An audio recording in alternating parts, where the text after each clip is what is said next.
What it do, what it don't, what it is, and what it ain't. It's your boy, Don Otaku, aka Don Solo, aka Solo the Don, aka Solo D Swaggy, aka Two Podcast Shotty. And this is the brand new, fresh out the pot, Dual-Wield Gaming Podcast.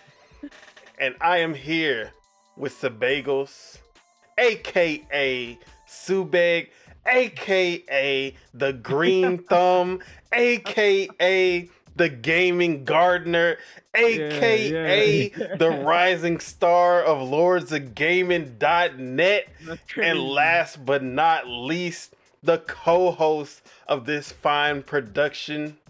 How you feeling, man? Beautiful. I'm feeling great, dude. That was crazy. That rivals Cogs, man. That was crazy, bro. Yeah, man. I'm happy to be here, bro. Let's get this shit. Cog, I'm coming for the title, okay? I'm just gonna let you know right now. I'm coming for the title. Best intros in the game. You not stopping me. All right. But yeah, what you been up to? Ooh, man. Other than work, I've been just playing like video games, bro, because I just love immersing myself into like the experience, whatever. It doesn't matter what it is, but shit, I've been good though. I've been good. I woke up this morning, but luckily, we gotta thank God that we wake up every fucking day. But yeah, I'm here. I'm excited. I'm doing great. Honestly, that intro got me up, dude. That's good. That's good. That's what I'm here for. Now, we have guested on each other's podcast before. I guested on Subeg's Garden first. Subeg guested on my very chaotic Project Untitled Gaming Podcast, working title, as well as did some reactions with us as well. But I felt this spark, man. I felt this spark between us. Pause. No Diddy. Our energy flowed well. Your yin and my yang, they just synchronized. You feel me? And I was already planning this second show. I thought about doing it solo dolo. You can kind of say it's like Sora and Roxas. Bruh, it's like that. Exactly. And I was thinking about doing it solo, but I was also like, man, if I do this show, I just want to have one co-host, but there's only one person for the job. You were my only option. If you would have turned me down, this would have been the Solo Dolo Gaming Podcast, honestly. But now we dual-wielding, bro. Exactly. And I'm ecstatic that you agreed to do the show, as well as coming up with that fire title, Dual-Wield Gaming Podcast. That's fire. I wouldn't have thought of that because obviously, as you can tell from Project Untitled, I suck at naming shit. So, you want to explain the name? Oh yeah, go ahead. No. Oh, I'm going. Explain. I explain it. Yeah. Is it not self-explanatory? We got, we dual wielding.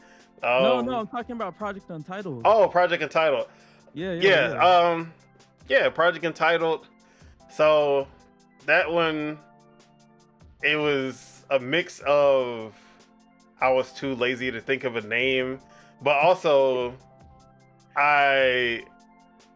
it was supposed to be going off of Octopath Traveler and the other Team Asano games, where whenever they come out with a new game, for whatever reason, they always say Project Octopath Traveler working title.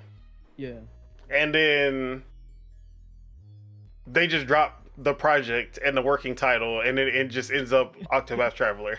Or what was the other one that they did? They have Project. There's another one. I can't think of it right now. Project Triangle Strategy working title. And then they just drop the project in the working title, and that just becomes the actual title. So that was just like me riffing off of that and I was just like, yeah, this is just gonna be the title. And then I wanted people to be like, man, when are you gonna add a title to it? And then I would get to like a certain amount of episodes, and I just dropped the project and the working title. It would just be called. So you got the same plan going on, huh? Yeah, That's... but yeah, that was basically my naming convention for that. Okay. Yeah. Yeah, Dual-Wield. I just liked how it sounded, to be honest. I just thought of it in my mind, just wrote it down in my notes. I actually usually write a lot of my notes when I am like working out and stuff. So it's like in between my sets and my reps and stuff like that. But yeah, it just sounded right, you know? That's what's up though. I wouldn't have came up with it. No, I was trying to think of. It's ours. Yeah, I was trying to think of stuff that had to do with twos. Like I was like couch co-op. It was some other stuff, but yeah, nothing as good as that, unfortunately. I appreciate that. That's a huge compliment, man. But yeah, this episode is a little different, you know. Zero. Whoa, cut out there a little bit. This is basically our episode 0, where we will be basically just getting to know each other, get who we are, like what kind of gamer we are out there for this first episode, so that you have a good base to go off before we get into covering the news and all that's going on in the gaming industry. That sound good?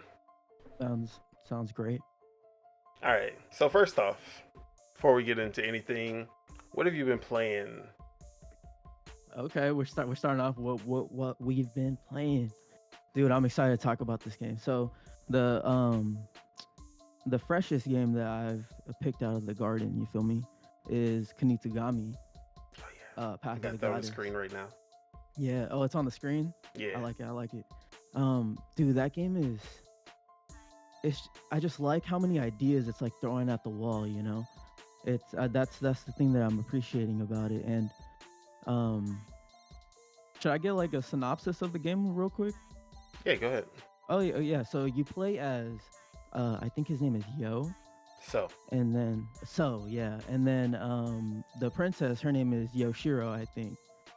And so the premise is you're trying to get the princess to the gate, but the game has like a day and night cycle, so you need to do all your preparation and get her as far as you can before the night comes. And then when the night comes, that's when the enemies come out.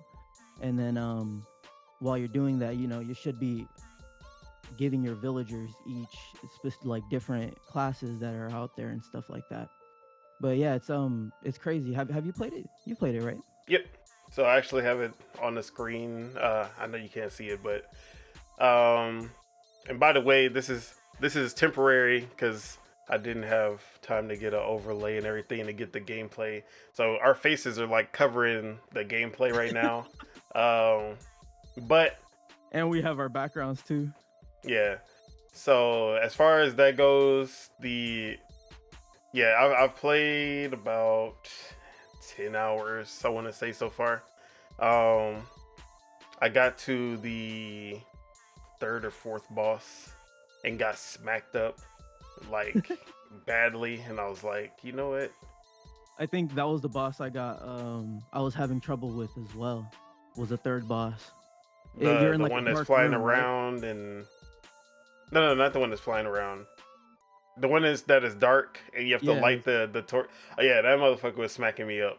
I just beat that boss last night. Yeah, I got killed by him like 3 times, and then I took a break. But I'm gonna get back on it. So there's something to figure out there. That's what I like.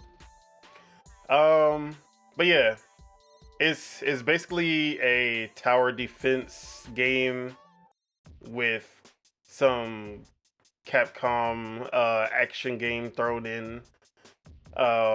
Very unique, just a bunch of different ideas that they were able to meld together really well. Yeah, I like Which how the is action game elements are in the game because like there's only like four real combos, yeah, but they all serve their own purpose. Like if you press X and Y, your for the character does kind of aerial. like yeah, he does like an aerial. If you press X X Y, it's kind of like a ground combo. And then I think the last one is, obviously X X X Y or light Yeah, attack and then XXXY. That one's more if you're trying to get a bunch of enemies, you can because you can move around more. exactly. The XXY, you're kind of just staying in the same spot, but you do a lot of damage in that one spot versus the XXXY where you can move around and hit a bunch of enemies and kind of slow them down. Exactly, yeah. I like how because it's not too much, but it is something to think about in each level. So, yeah, Kunitagami is cool. I really like that game. And the art style, the yokai or the seeds as they call them in this, their designs, the environments, everything just looks just beautiful and trippy and weird and scary. It's it's And I a like how very everything is named too, like the yeah. Masubi upgrades. Like, let me get some spam Masubi. But But yeah, yeah, been enjoying this game a lot. The one I'm playing the most out of the Game Pass drops that happened on July 18th and 19th. hmm I played like 30 minutes of Flintlock, and I was like, nah, I'm good. Let me play something else. It's not a bad game. I don't know. I feel like with Souls games, it's like if you're gonna play a Souls game, you might as well just go play a game from FromSoft. You know what I I'm would. saying? It's Souls Or ish. like Lies of P. Yeah, Yeah, because people it's also Souls say it's more ish, like but I God of wouldn't War. call it a Souls like. I But think that's what they Souls call it, Light. right? Souls Light is a good term that they coined for this kind of game. Okay. Um, Souls Light. yeah, Souls Light Oh, I think. Oh, because I would I feel it has a lot more action game tendencies than a typical Souls game where it's more slow and methodical. okay. Yeah, I didn't get that far. Yeah, and the platform and see. Okay, did you actually get your powers and everything? Nah. Okay, I that's fell down the well or whatever, and I was like, oh, okay, yeah. I'm gonna play So that's basically Kunitagami. when the game That's pretty actually much. starts. Because I also felt that like the beginning when you don't have the god, what is his name, Enoch, or I think that was his name, something like that. When you meet the god and he gives you the extra powers, the double jump, all that stuff, the game actually starts to feel better. Mm. Um, but yeah, the opening sequence does not do the game justice. Um, So what you're saying is I should have played it a little bit more. Yeah, I like the fact that it has a lot of platforming elements. It's very reminiscent of 360, PS3 design philosophies, as well as some 360 and PS3 jank to go along with it. But overall, I find it pretty fun. But yeah, Have what you else you been playing? what else have I been playing? Oh, I've been playing Armored Core as well. Um, I know you're not really that much into mechs, right? Yeah, can't stand mix. Yeah, I never really was either, but I like the amount of customization that's in the game because you can customize every single piece of like the robot, and it actually plays different. Like you can have different builds as well. So it's like you can have like a melee build, or you can have like a tank, or you can have like an arachnid build that's like floating in the sky and shit. It's a really cool game. I think I got to chapter 2, so I beat the whole first like act of the game. But I kind of dropped that game for Kunitagami, to be honest. Oh, I've also for that's for single player, of course. And then I also picked up Madden, or not Madden. Oh my god, Yeah, the college football game. I picked that up. I just started that last night as well. So after I beat the boss for Kinitsu, I was like, let me play this game for a little bit. It's been good. I've been liking it. I don't have too much to say about that though. Yeah, self-explanatory. Yeah, man. As for myself, been playing a lot of what you've been playing, Kunitsugami, EA College Football, going through the road to glory. I actually just won my first championship as a sophomore. Freshman year, they didn't even play me, so. But the sophomore year, got my first championship. Got you get an achievement for it. Got my Heisman. Yeah, got the Heisman, along with some other awards. I was the best quarterback to ever play. Ooh. Had the greatest season in NCAA history. Just all around greatest player ever made. What team did you play for? North Texas Mean Green. Never even heard of them. I don't know if you remember.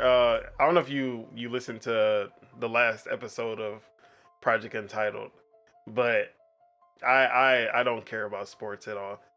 Yeah, but yeah. You're just playing it as an RPG, right? Yeah. I just treat it like an RPG, but also the only way I learn about players and the players, the teams, everything, I learned from playing sports games. So in 2K, whoever's just like destroying me in 2K, I'm like, oh yeah, this guy's cold. Like, I was just playing 2K 24 when it came to Game Pass, and De'Aaron Fox was just washing me. And I was like, oh yeah, De'Aaron Fox, he cold. I never seen this guy play in real life, but I can tell from this game that he cold. He blazing past me 5 times, bro. So he is just as good as he is in the game. Okay, because I could not hold him. He just kept blazing past me like it was nothing. I could not defend him, and I was like, "Yeah, this guy's cold. He's fast." So that's really the only way I actually learn about sports is through video games. So you know nothing about De'Aaron Fox, right? Nope, never even heard of him. So he's actually really into Dragon Ball Z. Okay. Like he be like acting like he's like Vegeta out there or something. Like he got something to prove. It's always the athletes who are into anime. They be on another level. They be locked in. It levels them up. Yeah, because they be seeing what, like, man, I need to be like this. That's their inspiration. For sure. But yeah. So yeah, been playing that. I got into the Marvel Rivals closed beta. On console or on PC? On Steam. On Steam, okay. Been liking it. I don't like Overwatch. Hated Concord. Played Paladins for a little bit, bro. Paladins. Like as far as like 6v6 type of whatever these games are called, hero shooters, I guess.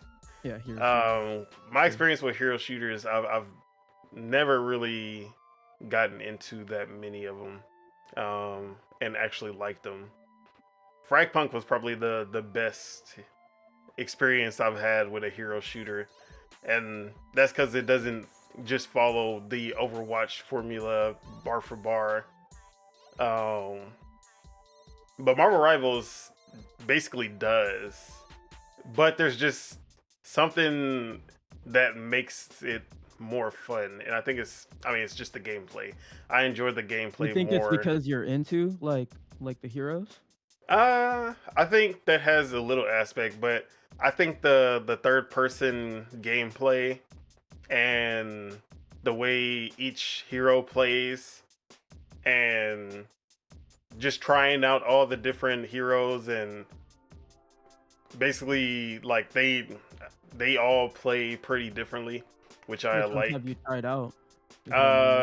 So I've played with at least half the roster.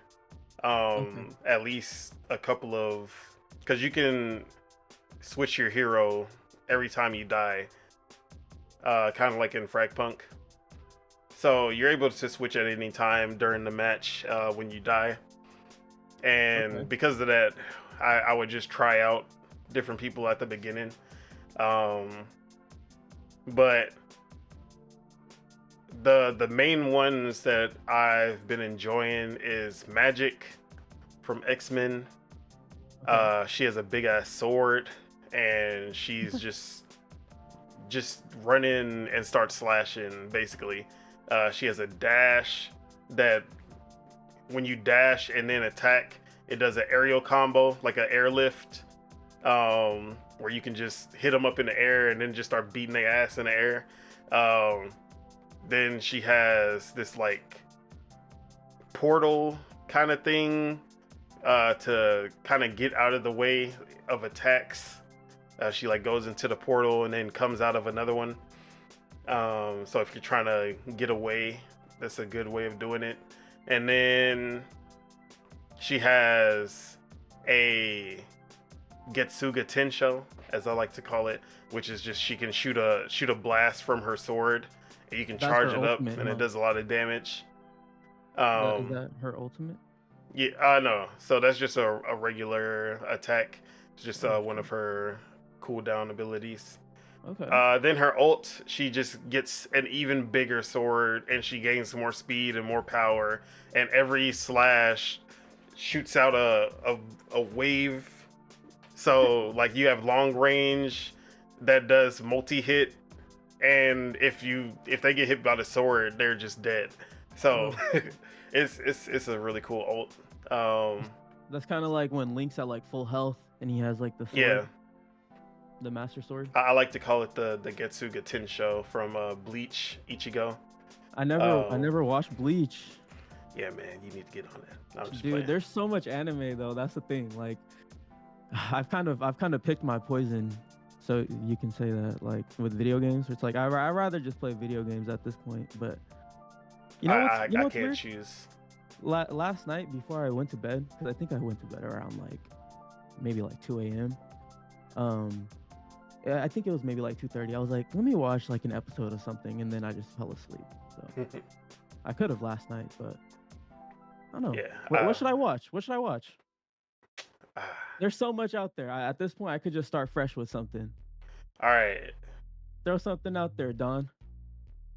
Give me some movies or shows that you think are like peak. Because that's how I usually give people recommendations on anime. Okay, so one of my favorite like recent movies is Blade Runner 2049. I really Okay. like that movie. That movie is really good. Let me see. I was gonna say the newest Ghibli movie, but when I first watched it, I didn't really understand it. So that's kind of why I purchased it, so like I could just, have it. Because I feel like a lot of Ghibli movies are like rewatchable, and like every time Mm. you watch it, you kind of get something new from it. So I don't want to say like a specific Ghibli movie, but I would say like a lot of them. Some of them are bad though. There's a few that are stinkers, but uh, so I like Ghibli, and I've seen like Ghibli alternatives, like fucking like Your Name and stuff like that, but they're just not as good in my opinion. They don't have as much spirit in them. But I would say that. Uh, I watched that new. I think it was called Roadhouse. I don't know if you've seen it. Oh, Uh, no, I haven't seen it, but I heard about it. yeah, I watched that on Amazon. I think it's on, and that movie was surprisingly really funny. Like I didn't expect that movie has also Conor McGregor in it, which is really weird because he shows Yeah, I up saw like that. halfway through the movie, and I was like, "What the fuck?" But yeah, that movie has Conor McGregor. But yeah, I like that movie. What else? You obviously know I like Cowboy Bebop and Yeah. Shinjiro Watanabe. I already said that, so I don't want to say that again. Well, I already did, but All right. I got two recommendations. two Rex. All right, let me write them down. Go for it. All right. Psychopaths. That one's cyberpunk. Would I call it cyberpunk? More dystopian than like full on crazy cyberpunk, but Okay. futuristic, very dark themes, and just shows a dystopian future. Basically, the synopsis is that there is a system called Sybil, if I'm remembering correctly, that the government has employed, which basically they're tracking everyone, and you get these colors as far as your mood goes and like your mental state, and you always want to be green. So basically, you're going through society. You want to be green. But some people are in the yellow, and they're like, okay, you need some work, but your mental state basically determines like how people treat you, your status, jobs, things like that. That plays into factor. But once you get into the red, you are automatically a wanted criminal. You're arrested. Um, and they basically like you're a criminal after that. So it doesn't matter what caused your mental health, um, like your mental state to get into the red. They automatically mark you as a criminal. And there are these people who are they're cops, but they're basically like they call them the dogs. Where they're always in the red, but they do good work. So they basically use them as like dogs to track the other like crazy people out there. You're making me want to watch this at the gym, dude. Yeah, and then the main character, she has never been able to, like, she's always been green. Her mental state is just always perfect. Nothing can basically get her down, and she's basically the handler of these dogs while she's basically going on a case that's this murderer who is always green, but he murders people, and his mental state just never, like, his mental state is the same as hers. It never goes into red, even though he's doing nothing but all these bad things. So it's a really good watch. Second, The Ranking of Kings. Very Ghibli-esque. With a lot of more shonen, like, it's basically, I would say, is if you were to take Studio Ghibli and mix it with modern just shonen battle anime. But you have that Studio Ghibli-esque art style and the very distinctive character designs, and the distinct characters who they're not super tropey. They don't, like, most characters in anime, you kind of know how their character development will be, or how, like, you're like, okay, I already know how this character is going to be. The anime surprises you every time with, like, each character, from minor to even the major characters. You're just like, bro, everyone's like motivations and you think that you know one thing about this person, and you're like, oh shit, I had them like completely wrong. That one's really good. I feel like it's a Studio Ghibli show instead of just a movie. Like, it's really good. It's very underrated. And I see it's only like one season, right? Yes. Should be getting a new season sometime. But definitely recommend that one. Have you seen Vinland Saga? Not yet, but I've been recommended it a lot.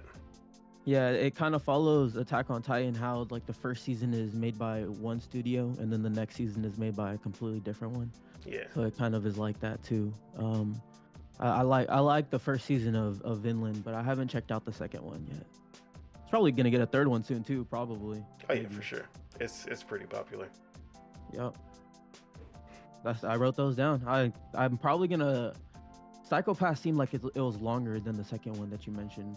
Yes, and the story is finished in one season as far as like the characters that are main focus, and there's some movies that go back to the main story, but there is a second and third season. The second season, or I should say, if you only watch the first season, you would be satisfied.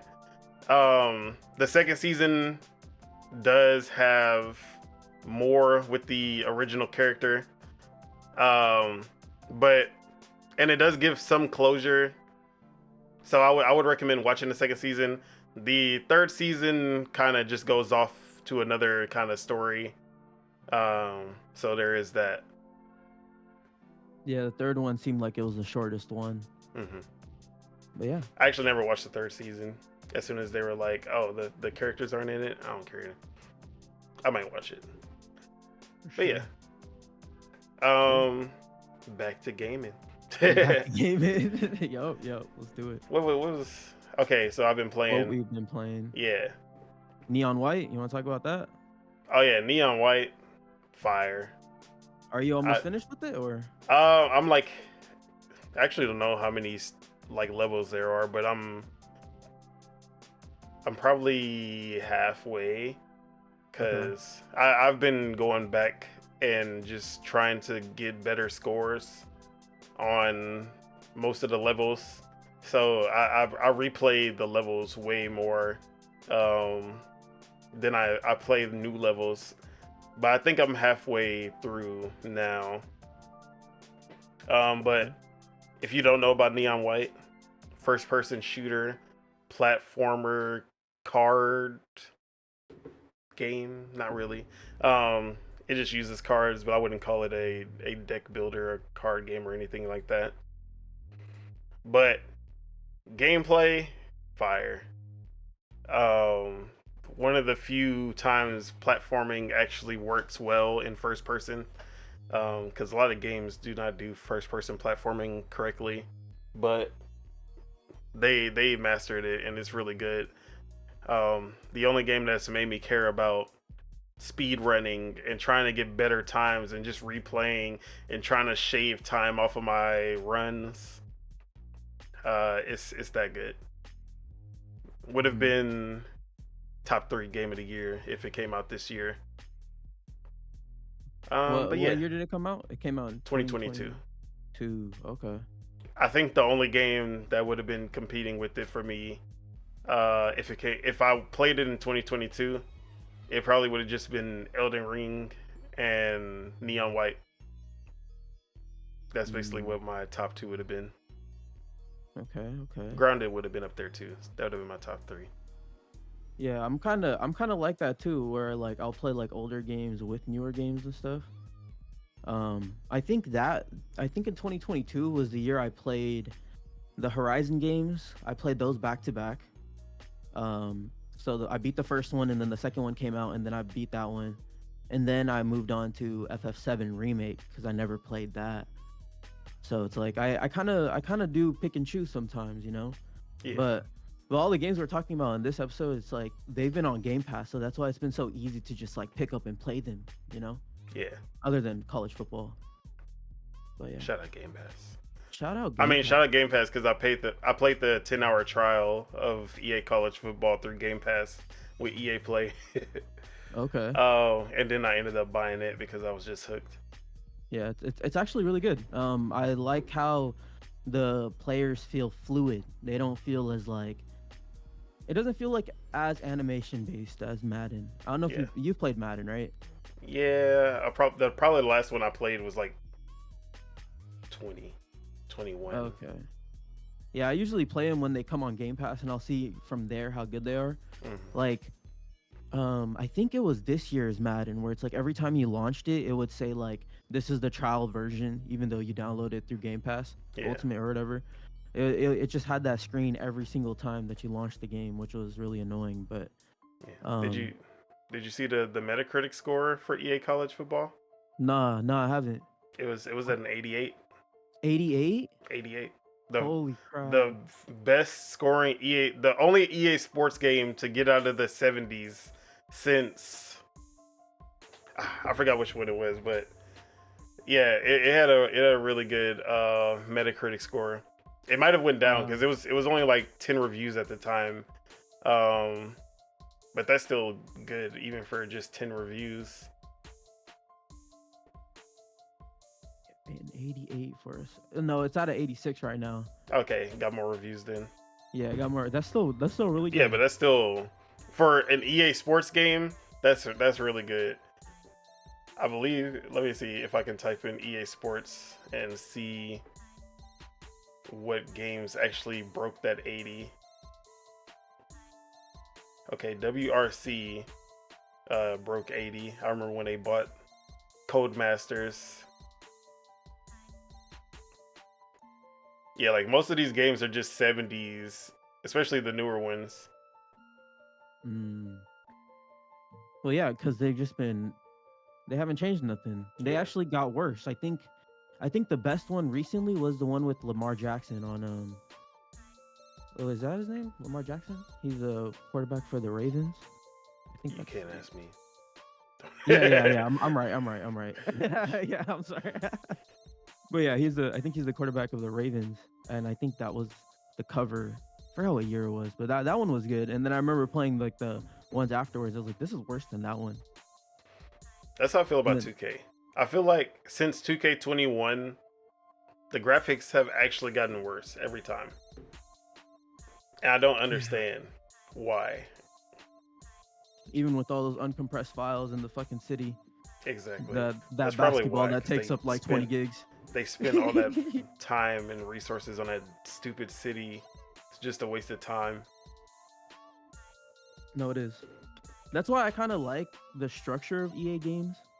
Because they don't waste your time, you know? You want to play now, go play now. Play with friends or whatever. I remember one of the 2Ks, I think it was 23, where if you wanted to do the play now with friends, because that's the one that I like playing the most. So, like, I'll play with somebody because, you know, you can play it like an RPG, but then it just becomes a grind sometimes. So, like, definitely a grind. I think the one I grinded the most on was 2K19 back in the day, but I've kind of stopped playing those 2Ks as much. Because yeah, they've gotten way more slower. They've gotten way more animation based. It's not like as fun of a game to play because it's like trying to chase like it's like realism. It's trying to chase way more like realism, and it's like getting worse and worse. I don't know. It's that I feel like that is true though.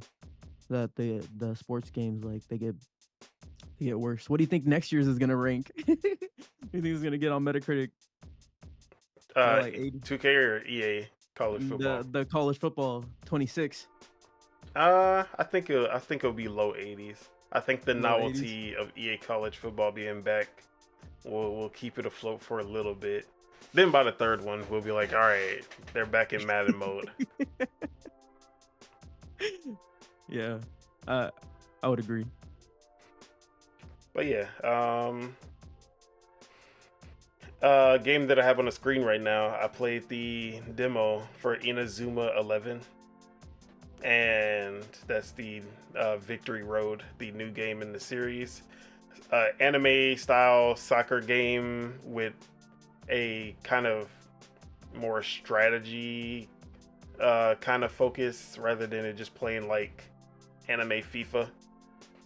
Oh, this is also a manga and an anime. Yeah. So Okay. I played the original on DS, then it got its own anime. Got a manga series, all of that.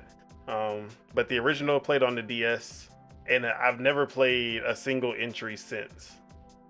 So this was a huge glow up from the DS version. But what I wasn't expecting is that because it was an RPG, the original. And you would be able to like walk around the school, walk around the town and everything. Kind of like Pokemon because it was 2D. It's like old school Pokemon, but soccer.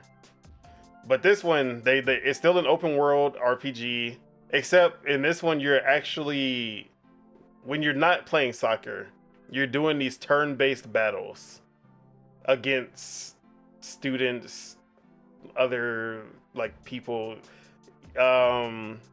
And it was weird because I was like, okay, they've added these turn-based battles to it, and it's like it's not like you're fighting. It's like for you just go into battle for just arbitrary reasons, like someone's trying to recruit you to a club, turn them down, and then you go into battle and you're like fighting by trying to turn them down while they're trying to force you to join their club. Or this guy wants to be your friend but you want to be a loner, and you gotta battle him so that he'll stop trying to pester you. It's like weird. I'm watching but gameplay of it right now. yeah, it's really weird, but it's fun once you get into it, because at first I didn't understand like the paper rock scissor mechanic that they were going for, but then once I understood it, I was like, okay, this is pretty cool. In between, when you're playing soccer, you're just going through the story. You have something to do that isn't just talking to NPCs endlessly, you know? And then I played this demo for 3 hours, went through the entirety of the demo, and didn't play a single soccer game. And then I was like, am I playing the right game? I'm pretty sure this game's supposed to be about soccer. So you weren't like controlling people on the field and like moving them around and stuff? We never got to, like, in the story, I played through the beginning of the story, like 3 hours. Not a single soccer game in the first 3 hours of the game. And then I had to basically go to the exhibition match to actually play the soccer for the demo. So I was like, okay, I hope that it's just because like the start of the game is you building the soccer team back, and then once you build the soccer team, you can just like you're playing more often. But it was a pretty long demo for you, like a pretty long stretch for you not to actually play the main focus of the game. So that was weird, but all in all, I enjoyed it. And then talked about Flintlock a little bit. Played the first 2-3 hours of it. It was pretty cool. Nothing special, but nothing. It's not bad at all. You gonna stick with it, Don? I'm probably gonna finish Kunitsugami first, and then I'll probably get into that. Okay. But yeah, that's what I've been playing, I think. Oh no, last game, Teenage Mutant Ninja Turtles: Splintered Fate. The roguelike. Yes, the roguelike. Basically TMNT Hades is, because it plays more like Hades than any other roguelike. They took the formula word for word, bar for bar. They didn't even try to hide it. They just put a TMNT skin over Hades. Added co-op. And added co-op, which, that's it. you know me, add co-op, it's automatic. It's a +1. Oh yeah, we could talk about how we played Risk of Rain too. Oh yeah, that did happen. Yeah, that was and fun. We played Suicide Squad. yeah. I feel like that game is like probably better on console, maybe. I don't know, because it was not working well for me. Yeah, like I told you, like I had to really mess with the settings for it to like start even running like without any stutters. Yeah, it was running smooth. Like Suicide Squad ran smooth for me for the most part. But the glitches when we were playing co-op were pretty bad. I have remember when I was telling you like, oh, the enemy or our the squad was gone? Like it was just floating guns. I literally have a picture of it. I'm gonna post it for you in the Discord. But yeah, we played Suicide. I like Risk of Rain 2 more than I think Risk of Rain 2 is definitely the better multiplayer game, the better co-op game for sure. But I still enjoy Suicide Squad's gameplay as a single player experience, at least pretty well. Yeah, I'll play it when it comes to Game Pass eventually, because you know it's coming. But yeah, what else? That yeah, we played those two. Risk of Rain 2, another roguelike co-op third-person shooter with some platforming elements, not too much. Um, but yeah, that game's pretty fun. We played we played about 10 rounds, right? We played. Um, We got to. I think the furthest we got was the third stage. yeah, I think we beat 2 bosses that day. and then We didn't get beat the third stage. yeah, we did not beat the third That game stage. is surprisingly hard. I was comparing it to like Helldivers difficulty. How many enemies were just being thrown at you at once and stuff. And the challenge is that the faster you go through the stages is the way to like stop the difficulty from spiking. But at the same time, if you don't like look around for better weapons and better equipment, then it ends up being harder for you anyways. Mm-hmm. So there's a balance there, but um that was my first time getting on Risk of Rain 2 since the early access period in like 2020, I think. Like Mm-hmm. 2020, 2019, something like that. I forgot when it came out, but I played the original early access release because it was like half off if you got it in early access. And Okay.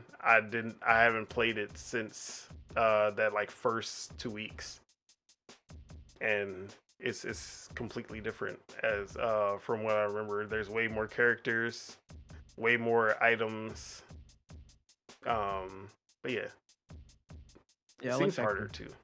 Yeah, I don't it remember was it hard. being as hard. It's probably assuming that the players that are playing it have unlocked everything, so you can have more build craft. Your characters can have different builds and stuff. Yeah, But yeah, but I yeah, like the gun character that's too. that's that's what I was playing. Yes, sir. All right, so we got some questions just so we can get to get to know who Dual-Wield is and what kind of gamers we are, where we fall on the scale. So, started off, what are our top games of the first half and of 2024, obviously? And what have we beaten so far? Mm-hmm. So I'm gonna start with you actually. Okay. I'll list all the games that I've beat this year first. So I've completed. I think I've completed maybe 1, 2, 3, 4, 5, around like 10 games. Um, so I played and beat Hellblade 1. That was in January.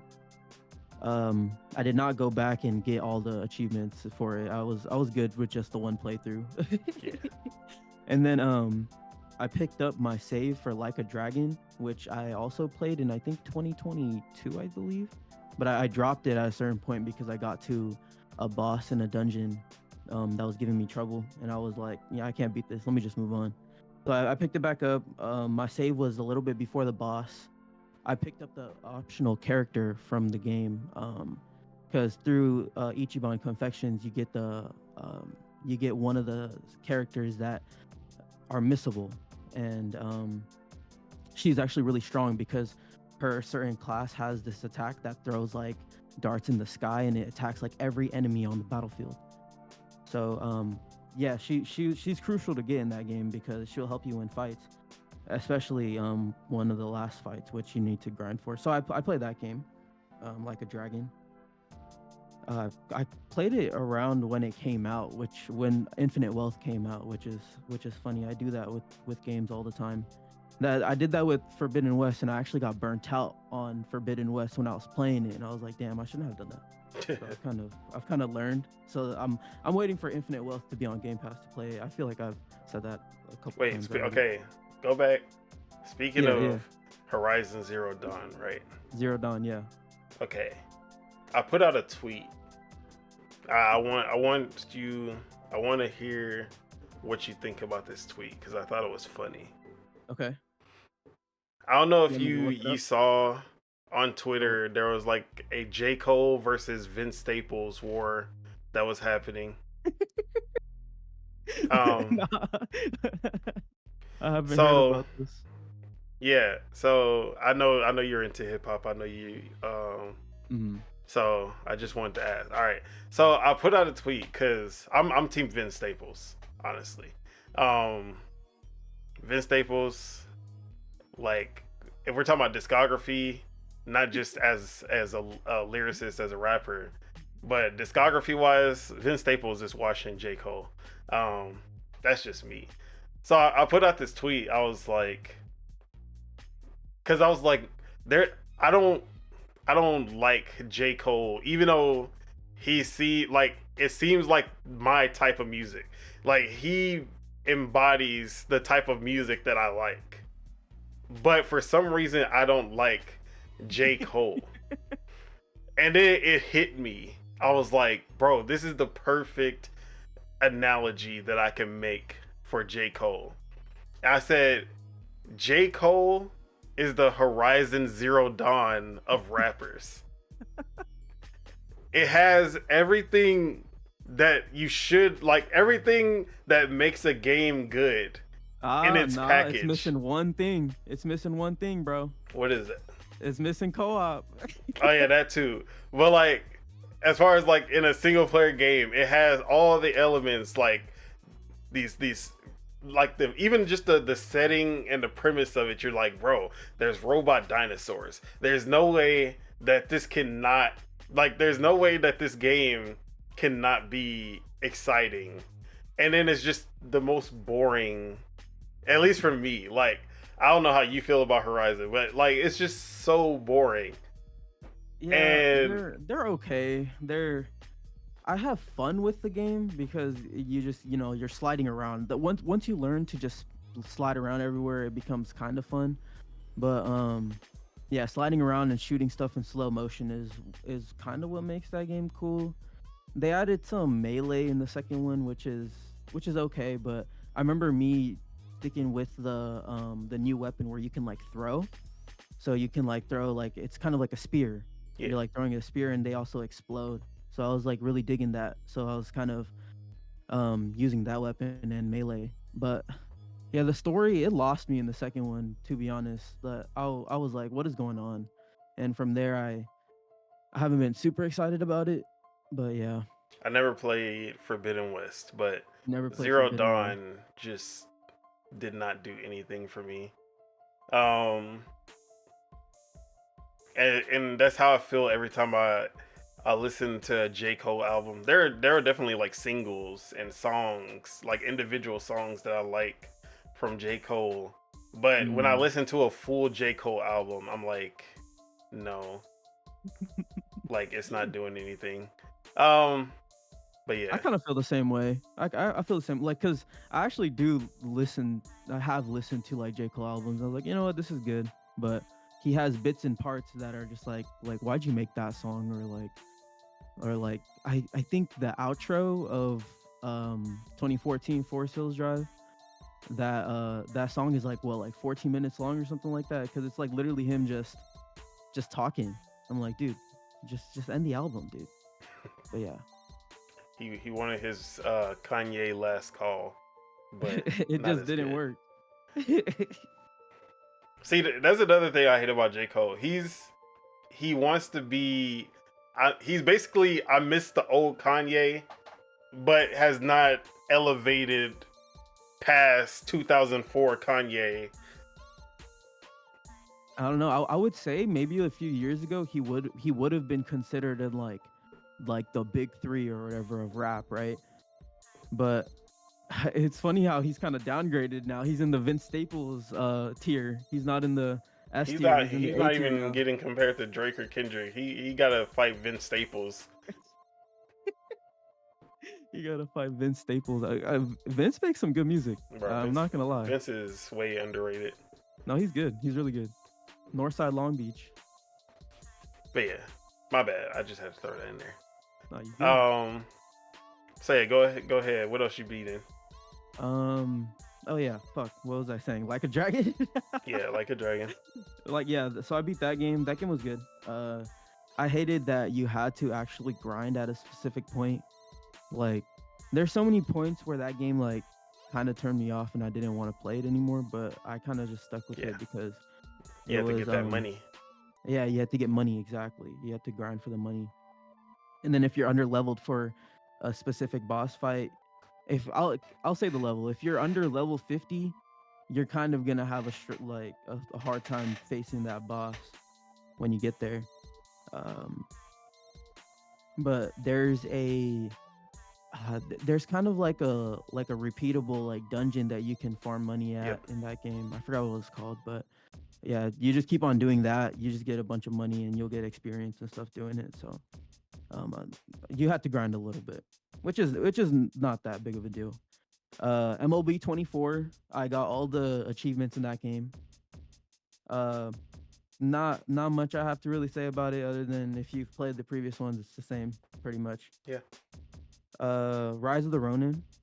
I know you've mentioned on the show like I think how I feel about the game, but as I'm thinking about it, that game is really good. Like it makes me kind of want a fighting game made by them, like a third person like a PvP fighting game. And I feel Like like arena shoot. Like arena fighter. kind of like an Or arena fighter, but I'm thinking more of the along the lines of like For Honor, but okay, yeah, more like fast paced, I guess. that'd be dope. Yeah, I feel like that'd be really good because, and since they're so like integrated with Sony at this point, I feel like they should do like a character fighter. Like I feel like that would be really sick to see, but I don't know if they would be up to doing that. I think they've made fighting games because they make the Dead or Yeah, Alive games, Dead or right? Alive. R.I.P. Yeah, yeah. So Rise of the Ronin, that game is really good actually. Um the more I played it, the more I liked it. And the more I played it, the more intricate like the weapons that I was using got. So like they kept on getting more combos and the enemies kept on like having more combos that they throw at me and I just really like that game. And it has co-op, but I never played it in co-op, so I just kind of played it solo. I platted that one. Never went back to it though. So take that for how you will. I don't usually replay games actually. I feel like that's a good question. Do you replay games? It has to be a pretty special game for me to replay it, Yeah. or a Exactly. classic that I just grew up with and I just play them all the time. So yeah, okay. So I played Rise of the Ronin. That's the fourth game on my list. Yeah, 4. Then I beat Prince of Persia: The Lost Crown, and that's also. I just kept on playing good games, is what I'm trying to say. I beat Prince of Persia, that was good. I beat Mario Wonder, which came out last year, but I didn't beat the. I think they throw like a special world at you at the end. Yeah, they I always didn't. do. I didn't. Yeah, I didn't beat that, but I beat the story. Then I played Sandland. I reviewed that. Also surprised me too because I feel like they did Toriyama justice with that game. Check Which out the you don't review. always check out the review. Yup. Sandland was really good. I liked how customizable each vehicle was.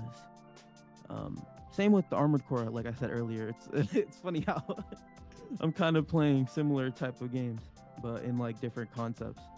But yeah, I played Sandland, and then I beat Kirby: The Forgotten Land. Fun fact about both of those games, I actually beat those on the same day. So the day I beat Sandland, I went and picked up my Switch. I was like, let me play my Switch because I've been neglecting it, and I played and beat Kirby. Same thing with Mario Wonder. Did not complete um the final world that they throw at you, which which is good for me because that gives me like an excuse to go back to it someday. Because I did do that with Mario Odyssey because I really like the mechanics in that game. But so I beat Kirby: The Forgotten Land. Then I played Hellblade 2, which was a really short game, but I actually liked it. I I understand like the criticisms about the game because I read them on Discord and things like it was a pretty like people were going pretty hard on it, but Yeah. I liked what it was trying to do because they tried to integrate the puzzles more so with the world, and I really like that aspect. I feel like they did it better than in the first one, where it was all just the same type of puzzle. But in Hellblade 2, they at least throw like a little bit of different types at you, and I feel like it ties in with how they handle her like mental health stuff. What is it called? Psychosis, right? Yeah, psychosis. Yeah, I like how like the you can kind of as the player you can kind of say to yourself that her psychosis is like affecting the puzzles, or like the puzzles are kind of taking the psychosis in play, right? Like it might not be real, but they do a really good job at when you're playing it showing you like this is all in her head type of thing. Yeah. And I kind of like that. But I was really annoyed that they took out like the sprint and the kick, because I was sprinting at enemies and I was like, damn, I can't really do Yeah, it like just a goes fluid into a basic standard attack. attack. Yep, that was kind of annoying. So they did kind of take out some gameplay aspects, but I played that and I liked it. Did not get all the achievements in that either. I think I'm only missing like one or two, but I don't need to Yeah. replay As like far this as Hellblade, story game. even though they took out stuff, the combat experience still feel better than the first one to you. Uh, I liked it a little bit more because it was like every single slash that you did on the enemy, you could kind of like you see it, especially if it's a human body, like you see Yeah. the slashes and stuff. So it was like way more gruesome. But Yeah, it did feel more quick timey though. for sure.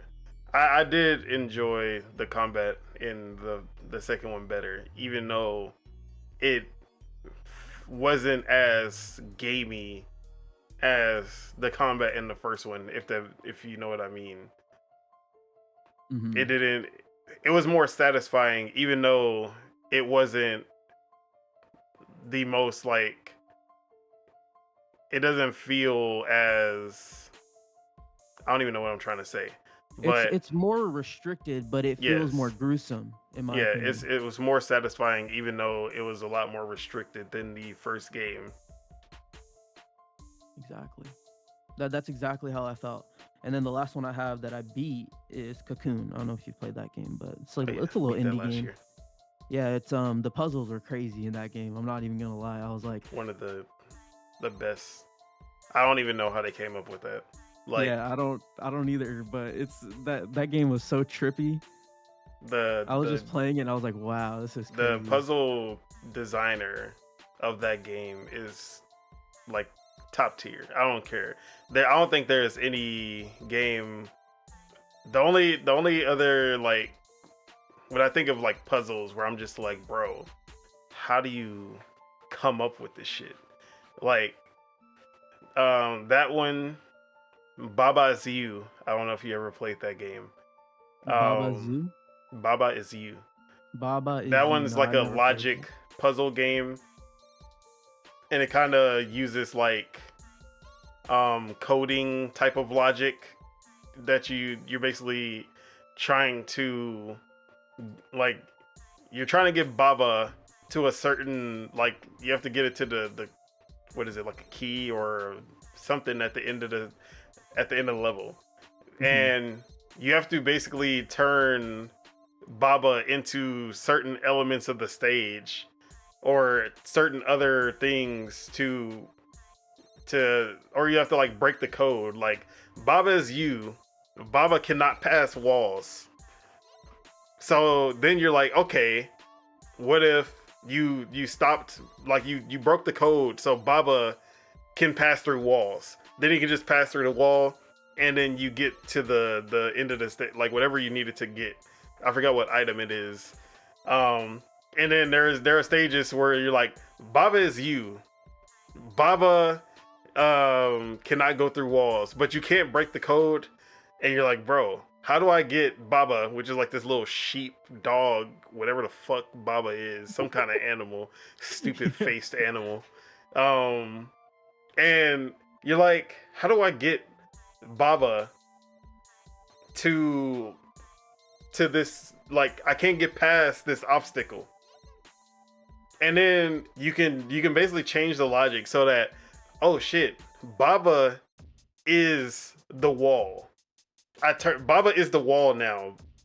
And then you move the wall to the goal because the wall is now Baba, and basically you have to get Baba to the goal. So you can change Baba into the wall and just move the wall to the goal. Like, it has some really crazy puzzles in that one where I was just like, bro, that one's really sick. Mm-hmm. And then my goat, Portal 2. Some of the Yeah. best puzzling in that game also. Portal 2 has co-op as well, which is crazy. I think they gave that game. Well, that was one of the last games they gave out on Gold, on Live Gold for the 2 free games a month. Yeah, So I own Portal 2 on anything that has it. So you think they're ever gonna make a Portal 3? we know that Valve can't count to 3. But why not though? Why can't they? See, they're saving them. They're gonna make, like, they've been creating all of the 3s, and they're gonna drop them in the orange box. They're gonna have the orange box 3, and it's gonna have all the 3s: Half-Life 3, Portal 3, Dota 3, Team Fortress 3. What else we waiting for? Left 4 Dead 3 is gonna have them all in one package. $1,000. That's like the I'm paying Thanos it. snap. There's gonna be like 100 million people on Steam that day. Bruh. So yeah. I don't know why they just can't make a 3. The fact that they have that many franchises that are just stuck at 2 Yeah, does not make any sense. I'm actually watching gameplay of this Baba Yu game. He's like using the rock to like destroy the wall, and then he's like getting the words, and like you're trying to pretty much create like words, right? Yeah, so those are the logic. So you want to mess up the logic, change the logic of the game so that you're able to do things that you weren't before. Okay, yeah, this game looks cool. Okay. So yeah. How many games have you beat this year? Me? Yeah. As far as games that actually came out this year, just Prince of Persia. Just list. Just Prince of Persia. So is that the game of the year then? No, it's not my game of the year, but it's definitely top 5 for sure. That'd be crazy if it actually got nominated at the Keelys. I wanted to get nominated. It deserves it. It should. It's really good. But yeah, that's literally the only game I beat. 100% it. It's. Oh, you actually 100%ed it? Yeah, 100%. You got the platinum?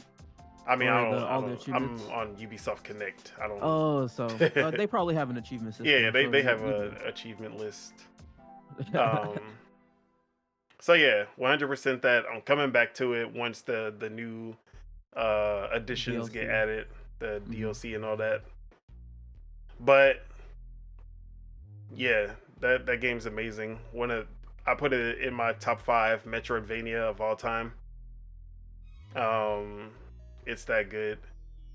Then really the only other games that I can remember, at least, that I beat this year are my classic games on Nintendo Switch Online that I've just gone back to, which would be Mega Man X, Kirby Superstar, Kirby and the Amazing Mirror, Mario Tennis Power Tour. I've just been going through, like, I've really only beaten all of my classic games, but all the games I've started this year I have not finished except for Prince of Persia. Did you play Hellblade 2? Yes. So you beat that game, right? No, I did not. No. It's okay. I actually know someone that didn't beat it as well, but he really liked it though. It's one of those games where you really do have to sit down and like only play that. Like you can't have your mind go different places. It's best to experience it completely because Yeah, it's short too. So they're definitely not Naughty Dog tier though. I'll say that. yeah, They're barely. getting close though. They're getting close. If you're only there for visuals and story, then yes, you can say that they're Naughty Dog.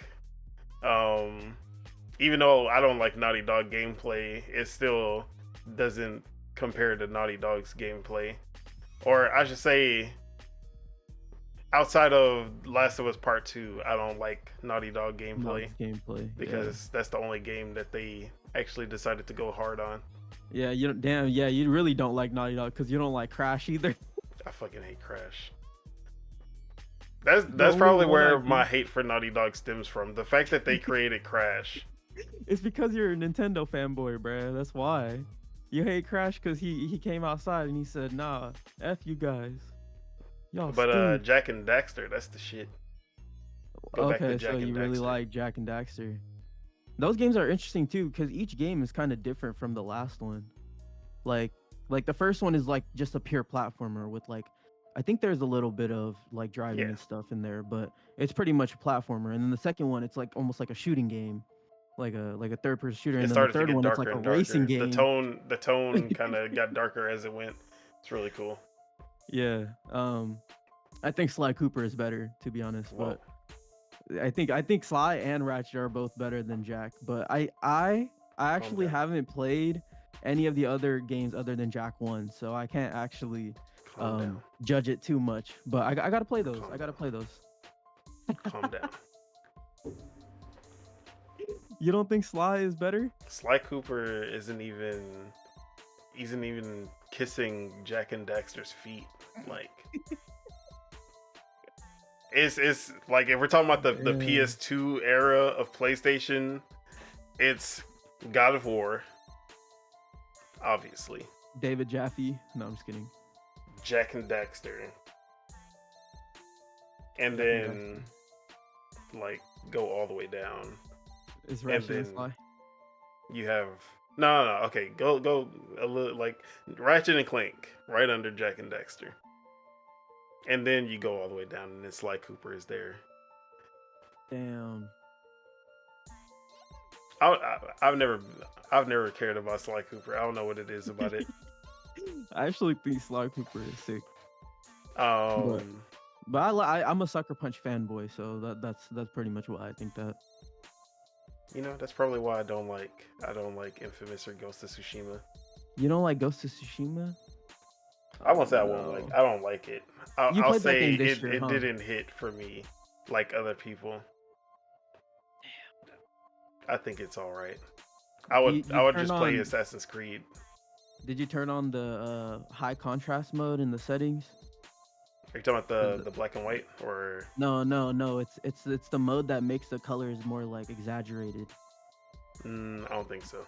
Dude, that's you got to play that. You got to turn that on, and you have to play in HDR. And then you'll finally see the light. Unless you already were playing in HDR. Yeah, I played it. I tried to get back into it on PC when it came out. Okay. And it still didn't click. Yeah, I haven't tried it on PC, but I'd love to. It's just that it feels too much like Assassin's Creed, but isn't gameplay wise as good as Assassin's Creed to me. And I would rather just play Assassin's Creed, especially because the stealth is really bad in Ghost of Tsushima. Yeah, you can't abuse it. It is a really abusable system. Like, yeah, even headshots with arrows is so easy to just like abuse because you got like what 10 15 arrows, and it's like you can defeat most enemies with just a headshot. So yeah, I remember doing that. I really like Ghost of Tsushima though. But the reason why like I like them a lot is because they were always kind of judged as like the sister to Naughty Dog. That's kind of how like the industry kind of judged them and Ben too. Sony Ben. Like those two teams specifically would be considered like the brother and sister to Naughty Dog, and then you had Insomniac on their own because they weren't like purchased by PlayStation at the time. So it's like really they are free. They just have PlayStation's funding. That's why they were able to actually make so many like mistakes, I guess you could say, with what was that one shooter game? Fuse Yeah, and then like or they would always throw. Resistance. No, not Resistance. Resistance is good. It's Fuse, the one that changed its name like midway through its like life cycle. But that probably had a little bit of EA influence on it. But yeah, because Insomniac just makes weird shit, like even Sunset Overdrive, but none of their stuff really sold well. And then they finally got to a game that sold well, and they're like, let's just make this now. And that's Yeah. kind of how they were. But Because even when they went back to Ratchet and Clank, it didn't sell. yeah, exactly. But it's funny because they're known to be like PlayStation's best studio, I guess you could say. But Never understood that. but they're not, because they have some like I just feel like their peers kind of outmatched them in some aspects. But They're good. People were giving them credit for making a bunch of 8 out of 10s really quickly, instead of like Naughty Dog is putting out 10s. Santa Monica's putting out 10s. Insomniac has never put out a 10. I think Ratchet and Clank Up Your Arsenal is probably the closest thing to a 10 that they've ever put out. I think A Crack in Time is probably the closest for me. Yeah, both. I'll take both as the closest to a 10 that they've put out. But they've also experimented with Ratchet really well, I think, because they even made that one like top-down kind of isometric Ratchet game, All for One. And they also did Deadlock. They did Deadlock, which was different too. They've even done like VR stuff, so it's like they've done so much. It's like you can't consider Naughty Dog better than Insomniac, you know? I don't know. Do you? I would put Naughty Dog over Insomniac. Oh, for real? Oh, because, shit. like I said, they've made 10 out of 10s. Yeah, but those haven't came as frequent as the games that Insomniac has made. I'd take a 10 out of 10 every 7 years versus 3 8 out of 10s and some 7 out of 10s for me, at least. Because But that's the thing with Naughty Dog too, because they used to have a faster cadence, but it's slowed down. Yeah, like, everyone had a faster cadence in the 360 era. Except Insomniac just has been the only one with a pipeline where they can get those out. And Obsidian. Yeah, Obsidian too. I put Obsidian over FromSoft's up there too. They be putting out FromSoft games. can put shit out fast. Yeah, but they also make the same type of game, except for Armored Core. I don't know how they got Armored that Core so is fast. Armored Core is kind of like a Souls game in some aspects. It has aspects of it. Exactly. I actually have a hypothesis about Souls likes. Like, you know how people say, even I say it, like it's its own genre. In my opinion, I think Souls games are like a subgenre of a character action game.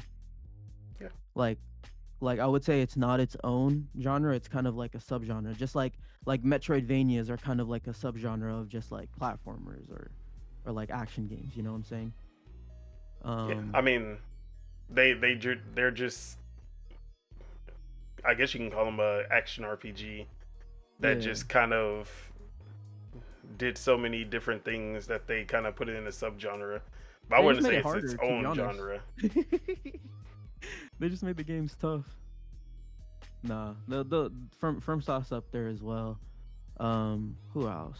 I would say Capcom is up there too, because they have a lot of teams though that they work with, and like none of their teams really have like specific names, you know? Yeah. Unless I'm like just like Nintendo. EPP. Exactly. Nintendo's up there as well. I feel like Nintendo has the best release cadence, even though like they do a lot of remasters and stuff too. Like they're remastering Donkey Kong and stuff like that, but their cadence of dropping games is like ideal. I mean, where it's like Nintendo and Capcom are probably like the number 1 and 2 for cadence, quality, like cadence to quality. They're number one and number two, but they also both do a shit ton of remasters, collections. Yeah. But they're still putting out new games in just as fast a pace. Exactly. Like Nitogami. Yeah. Like that's Capcom, and it's like wow, like And like Dragon's you can Dogma tell 2 came out. Yeah. Just before that. Exactly. And a new Resident Evil is gonna come out sooner or later, you know. But yeah. So yeah. Back to all right, so best games of the first half. I told you we weren't gonna get through all these questions.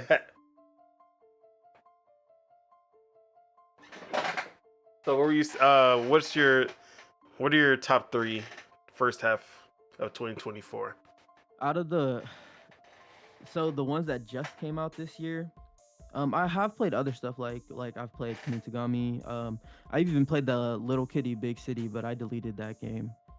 A ball got stuck in a little corner and I couldn't get it out, and the autosave was like it wasn't working with me. So yeah. I was like, you know what, I'm good. I've played that. I played Dragon's Dogma 1. I still want to play 2, but I didn't stick with 1. So it's like, you know, I played a lot of old games. So no, we need the top 3 of release 2024. Okay. So I'll say okay, Prince of Persia is the best one out of the newest games that I've played. Let's go. Number 2, I would actually recommend Rise of the Ronin, especially if you're into like Souls likes or like into like Neo. I think you would like that game. And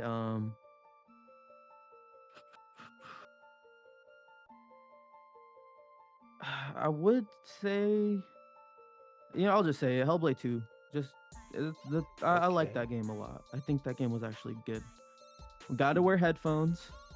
You got to be in the moment. You can't be checking your phone and like listening to podcasts and stuff playing that game. Just be in the experience and you'll probably like it.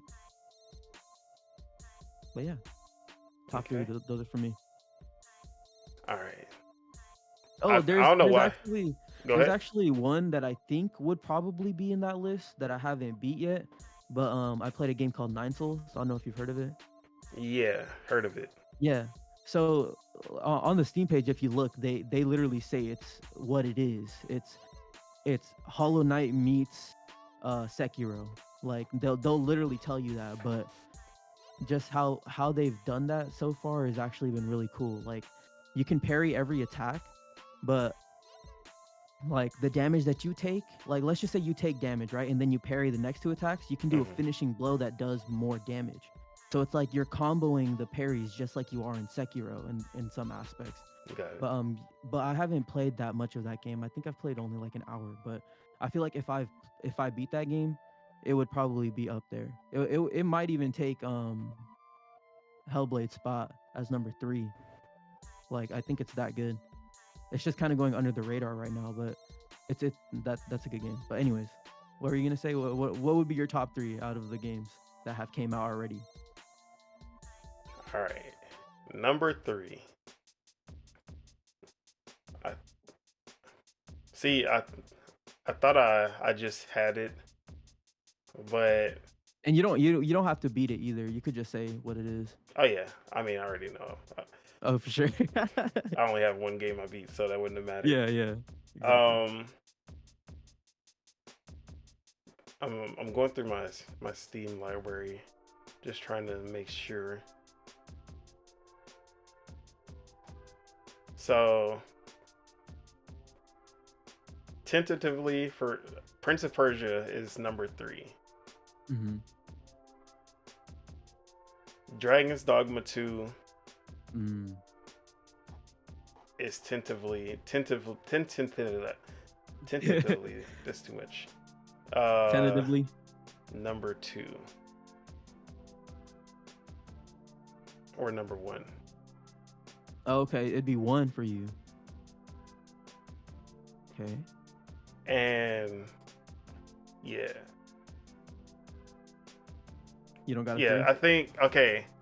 All right, I think I can. Unicorn Overlord. Damn, you made me forget about that. Yeah, I know that game is really good. Fuck. There's some This is harder remakes that than I have came thought. out that have been pretty good too. Like the Persona ones, like I know that's probably gonna get tossed in the end of the year conversations. Like, oh, should this be considered a game of the year category? Not a category. Okay. Like, should this be in the game of the year list? Like, because it's All a right. remake. But Okay, I'm doing it. Top 3. Number 3, V Rising. V Rising. Shit. I can't put that as number 3. All right, for sure. Number 3 is Prince of Persia. Okay. Number 2 is Unicorn Overlord. Because you just reminded me. Vanillaware, the secret goat. And then number 1 is Dragon's Dogma 2. I gotta play Dragon's Dogma 2, bro. I need to play it, but I'm waiting for like a better sale than just like $10. And then, so yeah, Dragon's Dogma 2. I haven't finished it. I'm more than halfway done with it. But just from what I've played already, I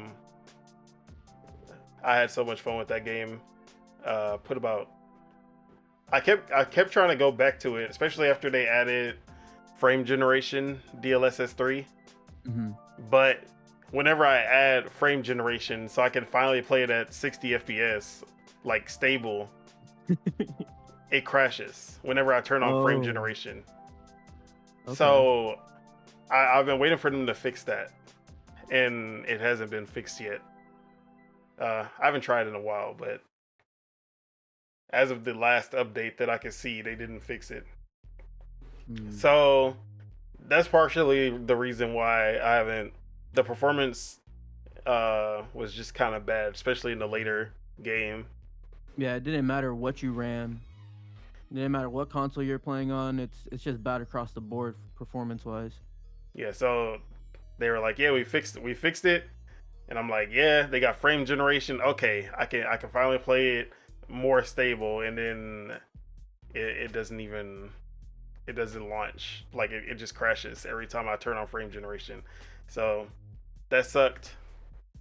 But yeah, the gameplay, the pawn system, the different classes, and then you unlock the other classes that kind of mix the base classes together. Everything that is basically everything they've done in Dragon's Dogma 1. They have just modernized it, quality of life, just made it better. And I don't really care about what's going on in the story for the most part. It's kind of interesting. I'm not gonna say like, oh my god, this story is so compelling. I really don't care what's going on. But they go say, yeah, you gotta go take down a griffin. I'm like, okay, let's go. So and it's really big battles from what I see. Yeah, the big battles, they're just fun. Especially starting out, you're like barely doing any damage to these guys. Then when you start leveling up and you're just taking them down like it's nothing after a while, and you're like, oh my god, it just feels satisfying. Yeah, it's those games are like that. They're more gameplay based than they are story focused. Yeah, and yeah, we talked about Prince of Persia. That's my number 3. Yep. Unicorn Overlord. Let's hear it. It's Fire Emblem on crack, and they have all of the best elements of Fire Emblem. But they add a Vanillaware, the Vanillaware touch to it, as well as improving the gameplay of Fire Emblem, which I wasn't expecting them to do such a such a good upgrade. Um, it's basically the I'll put it in like if this was a Fire Emblem game, it'd be top 3 in the whole franchise. And Fire Oh Emblem is one of wow. my favorite franchises, so that's saying a lot. Mm-hmm. Um, this will be number 2 for me in the franchise of Fire Emblem. They do so much to like they keep all the elements I love while also improving on things I didn't even think of that I would need it to be improved. And I was like, oh. And then they made it like an open world game also. Even though it's 2D, it has like an open world type of element to it. That's pretty cool. Um, Story, don't care. I actually pay attention to the Fire Emblem stories, and I care more about the characters in Fire Emblem. In this one, the characters, um, they're not as appealing as some of my favorite Fire Emblems. Even though the waifu material is top notch, Vanillaware, they know what they doing. Um, Same with MiHoYo. yeah, the waifu Those material is top notch, but as far as me caring about the characters and the story that's going on, it's pretty bland. But yeah, it's an amazing strategy game, turn-based tactics game, with some real-time elements. I guess not even turn-based; it's like real-time tactics. Um, but yeah, love that game. Should get back to it. I think I for guess me Dragon not. Dogma 2, I think you're gonna you'll probably go back to it when the DLC's out, maybe, because they are gonna make an expansion for that game. Because it sold relatively like pretty good Yeah, compared to other especially for Capcom stuff. uh, an IP that failed at Yeah, launch. exactly. Like three. Well, I think it's probably at like 4 or 5 million at this point. Like that's not a bad number for a for an IP that's not really well known. Yeah. They just need to Okay. work on their performance. So I do have some honorable mentions because I didn't realize how many games I wanted to fit into my top 3. V Rising. That one came out of early access this year, and I'd be remiss if I didn't mention it. It is a vampire simulator survival game. Um, has Diablo style isometric ARPG style combat, but also has building, crafting, um, everything you love about survival games. And the way that the combat of it with that Diablo style is really good. They blend it perfectly. You're leveling up, you're gaining new abilities. You're you can start recruiting companions, and you're taking over, or you're turning humans into your vampire, like turning them into vampires and having them help you. And then you're going after these vampire hunters, and when you get their V blood, you unlock new abilities.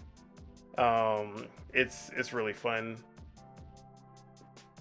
Probably one of my favorite survival games in a long time, because a lot of survival games just start to feel samey. They all just start to blend together after a while because they have so much of the same elements. Yeah. But this one was pretty unique, and I liked it a lot. There's another one like that just came out of early access this year too, but I forgot what it was called. Was it Enshrouded? No, not Enshrouded. It was more like Diablo than it is like a survival game. Because V Rising sounds more like a survival mixed in with the Diablo, right? Yeah, I think So it's either Path of Exile or not Path of Exile 2. That one hasn't came out yet, I don't think. no, It's Last Epoch. The Last Yeah, Epoch. I think yeah. that's what you're talking about. That's the one I'm thinking about. Yeah, I tried that one I've out. heard. Did you like it or nah? Mm, After Diablo 4, I need. I can't go back to like basic animation, no physics, no like the the glow up of Diablo 4 kind of spoiled me. Where I'm like, if I try to play Path of Exile or The Last Epoch, it just doesn't give that same energy. It is not. It just feels double A to triple A, which it is double A to triple A. But It's not as AAA. yeah, like Diablo, but Diablo 3 felt like a double A game. Which is what I was like. Okay, yeah, I'm used to ARPGs feeling like they're not going, they're not putting the full budget on it. They always just felt like a double A type of genre. But Diablo 4 just leveled it up so much that it's like, okay, this feels like a triple A game. And then now when I go play The Last Epoch and play these other games, I'm like, yeah, this isn't cutting it. Diablo didn't, they stepped the bar up. You can't do this anymore.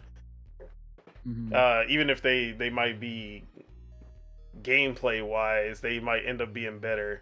I'm just like, I can't get into it now. I'd rather just go play Diablo 4. That's just how I feel about it, at least. So yeah, V Rising, and then Animal Well. Okay. Have to put Animal Well there.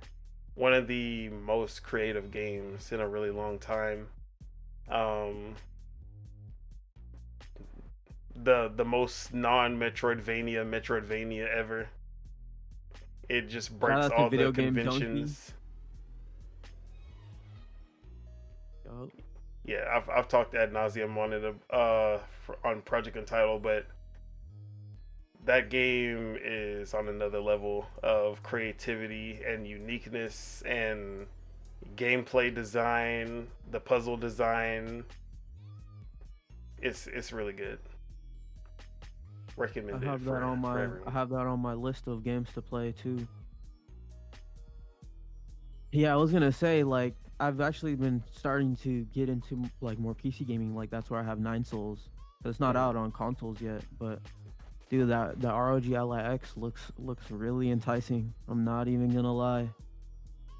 Especially now since because I did the Game Pass trick, the core to ultimate conversion. Yeah. Dude, that's nice to have because it's like the price of 2 games, you know, instead of it being like the price of like 3 or 4 games. It was, I don't know. Have you seen the ROG Ally X? Yeah. Have you seen anything about it? I'm not into the whole PC handheld scene. Not yet, at least. You don't have a Steam Deck, right? Nah. I'd rather wait for the Switch 2. Yeah, that's the boat that I'm sitting in too. I was like, I want to see the Switch 2. I want to get that, but the Ally X it improves literally every single thing that was bad about the original Ally. So it's like the components aren't really that much better, but the battery life is better. It still has like the really good screen, the 120 hertz and stuff like that. It has the Z1 Extreme processor, so they give the best processor in there because the first ROG had like 2 different separate. Z1 Extreme. Exactly. So it's Yeah, like from you're what getting the I've best, the best. yeah, You're getting from the what I've best seen with the RAM. Ally X, it's kind of just fixes the problems that the original Ally had, which is battery life, Yep. and it's black. Yeah. It's a better looking piece of hardware. They even because I was watching videos about it. The original ROG Ally has back buttons, but they're bigger and like when you're holding, like I could even just imagine it. Like if you're holding it, you imagine pressing those like quite a bit. So the new one has smaller buttons, but it seems like it's a little easier to press. And then the device is heavier too because it has a bigger battery. So, but it looks cool. I feel like I feel like that'd be ideal. I'm also waiting for Xbox to hopefully just copy that and just put a fucking Xbox logo on it. Call Yeah. it a day. Sell it for $500.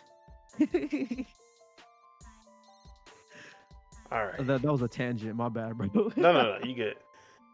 All right. So we gonna start moving into some of these other topics.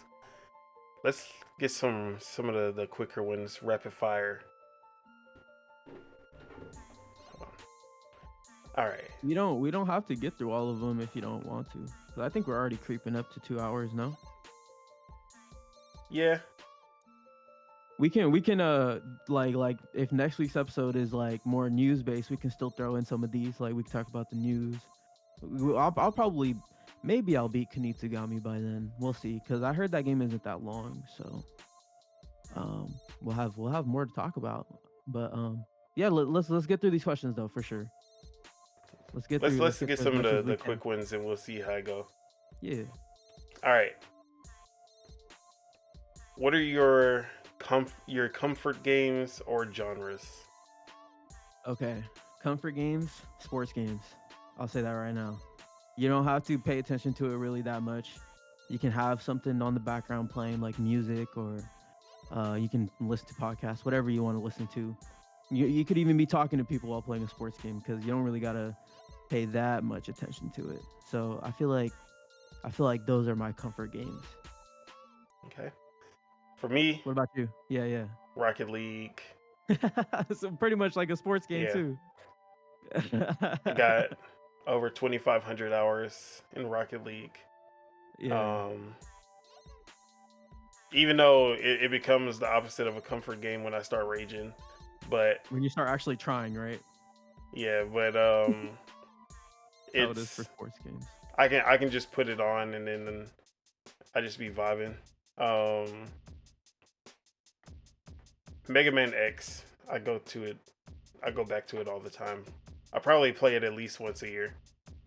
Okay. Same with Kirby Superstar. Mm. You said Mega Man X is on the Switch, right? That one isn't. I was playing No, it's the not. Mega Man X collection. Oh, okay. Okay. Mega Man, huh? That's one of my blind spots is Mega Man. Mega Man definitely. I like him though as a The character. X series is the best as far as if you just want to start anywhere. The X series is 100% the best place. The NES ones, they're fun, but X improves in every way on it. Okay. You ever play Legends? Uh, yeah, a little bit, not really. Um, did not really care for it. Even though Mm, I want to see what a modern Legends would look like today with Capcom's prowess now. But playing classic Legends, I was like, because I played it late, obviously. Um, so it didn't hold up um, as if I would have played it when it first came out on PlayStation. hmm. Yeah, I've always Or wanted to try those, but I never really played them. yeah, definitely recommend X then. Um, Still hard as shit. You're gonna Yeah. have a tough time with it, but it's I wouldn't say it's as cheap as classic Mega Man for sure. Okay. Um, and to counter a little more negative, what's your gaming pet peeves? Gaming pet peeves. I feel like recently it's been like for AAA games is different. I feel I'm speaking more so on the PlayStation side, but for the new God of War and the new Last of Us game, Last of Us 2 and Ragnarok, I feel like it's really annoying when you are like building up one character and then the game forces you to play as the second one and like start building them up. So that's one of my pet peeves recently, for sure. Another one is the like not having quality of life stuff in there. Like For example, in Kinitagami, when you beat the stage, you get to use it as a base, Hmm. and you can use every stage as a base. And when you go to the stage and you go meet like the princess in the tent, she'll give you like rewards for doing it, but you have to like physically go into each of those stages. Yeah. And that can get repetitive, so I guess stuff like that. And then I remember in Xenoblade Chronicles 1, because that's the only one I've played. um I think they improved that in that game, where it's like once you complete the side quest, they no, actually I could be wrong. I think I might be thinking of a different game, but it was in one of those like RPG games made by Monolith, where it's like there's so many side quests and it's like you got to keep on going back and forth, back and forth. That was starting to annoy me, but for the most part, I'm okay with like the quirks of video games, because I just see each game as like a language. You got a language that you got to learn. So, but yeah, those are my pet peeves. What about you? Narrative focus, but it has to be overly excessive narrative Mm, focus mm, to the detriment of gameplay, which some examples. Um, Even though I still enjoyed Hellblade 2, Hellblade Hellblade. 2 has that problem. Yeah. Um, there's definitely a lot more gameplay to cinematic, or there's a not a good enough balance of gameplay to cinematic for that one. Who do you think does it the best? Like that narrative driven. Like, what about the Tomb Raider games? Like, would you consider those like in the upper echelon of those type of like narrative experiences? Uh, I've only played the first one. I think that one had a good balance because a lot of it you are just in the gameplay, um, especially with it being more open, more explorative, Mm-hmm. um, than something like Uncharted. Um, I think you did spend a lot of more time out in the game. Um, and my other pet peeve, climbing sections. Um, Yeah, there's that explains definitely a Ghost of Tsushima. That explains that one for sure. yeah, the Uncharted, Ghost of Tsushima, um, even Tomb Raider to an extent. Yeah, Tomb Raider has those too. I One cannot game that stand. actually improves that, like the climbing sections, is the Horizon series. Because the first one it's very segmented, but in the second one you can climb a lot more. Yeah, Like I think they want it to be more free. yeah, if you press either the touchpad or one of the sticks in, you do kind of like a pulse, and like you can see what can be climbed and what can't. So there's a lot, and then they added the glider, which See, every games have that's gliders now. still when Assassin's Creed and Breath of the Wild just let you climb anywhere and everywhere. I get tired of these games having limitations to where you can climb, Yeah, and even more so when you're it's a hard to go linear back. game where the climbing is just the the the means to get to the next section, and there's no real gameplay dynamic here. It's just it just feels like a waste of time because you're just doing these climbing sections. You can clearly tell that the piece of rock in front of you is about to fall as soon as you touch it, and you're gonna have to drop down, and you're gonna have to go on that one, and then you gotta jump back up, and then I'm just like, bro, I do not care. Get me out of this shit. And Yeah, Uncharted spends such a useless amount of time on that, which is why I just cannot stand that series. Um, but yeah, climbing sections. Then you just started to see them pop up in every game. Even mm, and really, it didn't even start with Uncharted. It started with Prince of Persia: The Sands of Time. I feel like that's where it all started because it had the same thing, and they're like, man, this is the way we need to do this. Um, Other than that, I'm trying to think. I have a lot of pet peeves. Not gonna lie. Yeah, no, I don't want to go too hard. it's good. It's Um, good. Having multiple characters with no co-op, another Mm, pet peeve. yeah. Shout out to you, Spider-Man 2. Especially, or even if you like having four characters and only two-player co-op. Why do you have four Gotham Knights? Why are you doing this? You have Hmm. four characters. You built four completely different characters, but you only have two-player co-op. Yeah. Oh, my ultimate pet peeve, and this is literally just Nintendo.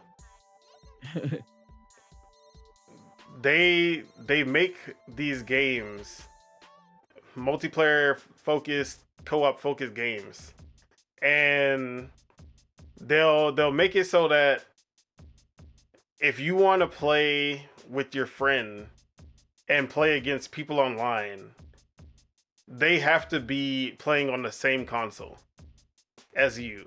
You can't, like, half of their games you can't party up with your friend and then play against people online. You can't do it in Smash. You can't do it in Mario or no, not Mario Strikers. You can't do it in.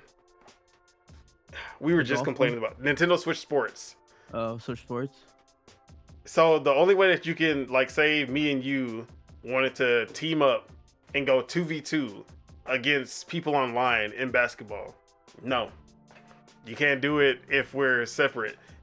We have to be playing on the same console for that to happen, which is stupid Yeah. because not everyone is within a driving distance from you to be able to play or lives in the same household where you can do that. And I love them because they do cater to the couch co-op people, and I love couch co-op, but they also just act like online co-op is not a thing. Like they do it on some games but not on others, and it doesn't make any sense. They have no uniformity. I So think yeah. that's what they're gonna learn in this upcoming gen. They're gonna start to, hopefully, make their like online a little better. I hope that's the one main lesson that they learn. Like as long as the Switch is powerful enough at this point, it's like that's fine. But they need to upgrade their online stuff for sure. They need to have like a real party system where you can Which just they've join. I mean, they didn't have party chat, but they had a real like chat system, friends list, voice chat, Yeah. everything in the DS, in the 3DS, in the Wii U, and then in the Switch. They just took all of it out. Yeah, they did. They had like Picto chat. They even had that. So yeah, I don't know. But I think that is more has to do with the limitations of the Switch and them wanting to save the resources for other elements, rather it Yeah, being that they just didn't care about it. that makes sense. Okay, let's just final.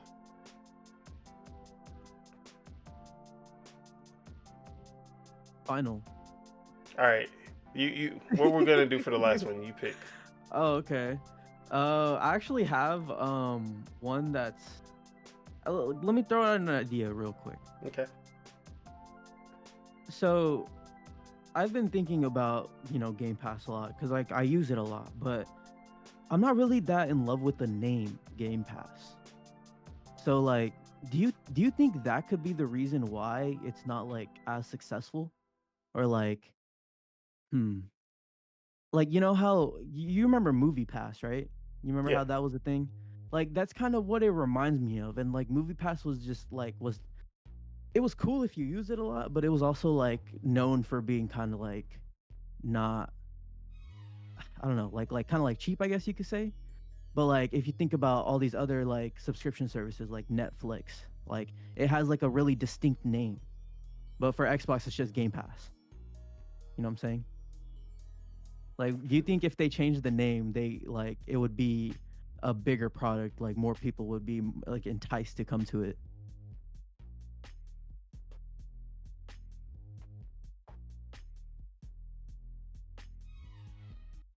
I know that would mean Xbox changing their name once again, which they fucking do like so much because it used to be Live Gold, which is an okay thing, but then they changed it to Game Pass, and now there's Core, Standard, Ultimate.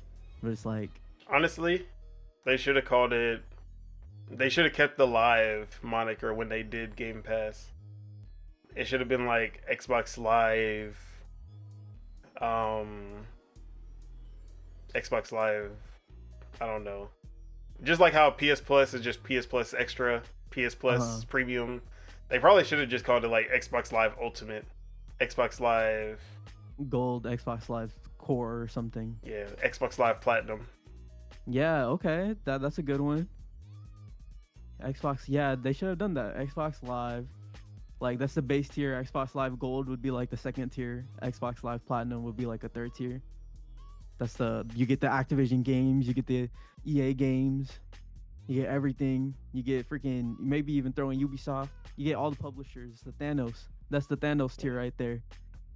And I do feel you on the name, and I feel like there will be maybe like some more casual people who could understand it better than like just hearing Game Pass doesn't really, for a casual person, that doesn't really mean anything. Yeah. Or get them to ask questions about it when you just hear something as generic as Game Pass. Exactly. But if it had a distinct name, like, like you hear Max, you hear Netflix, Hulu. You wonder like, what is that? Disney Plus. Yeah. You're like, what is that? Plus. Yeah. But at the same time, most of Game Pass's issue is just marketing in general and actually being known by people outside of the hardcore. So I feel like the name is just like the least of the worry of it, of why it's not getting out there enough. Because even if it was like, what is Xbox X Factor? I don't know. And her was like, what is X Factor? It's like, yes, it's the thing with Xbox. And then it's like, oh, well, I don't have an Xbox. And that would basically be like, oh, but you don't need an Xbox. I mean, really, I guess the association with Xbox alone does negative marketing in and of itself, but also just the nature of it alone, where it's just not marketed enough to the people who don't already know what it is. Yeah. And it's marketed too much to the people who know what it is. If that even makes any sense. Because I feel like they market too much to Xbox hardcore, which I'm like, yeah, we already know that 80 to 90% of people already are ultimate subscribers of Game Pass on Xbox. So why are you still marketing to these people like why are you marketing to us? Yeah. Get out there and actually market to the people who you need to bring in. Exactly. I don't know.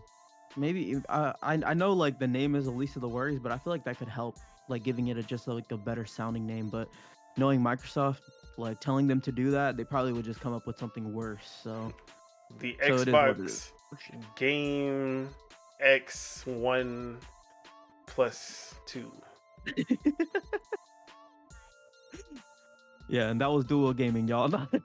And then they have separate tiers, the S tier and the X tier, not to be confused with the 1S and the 1X or the Series S and Series X.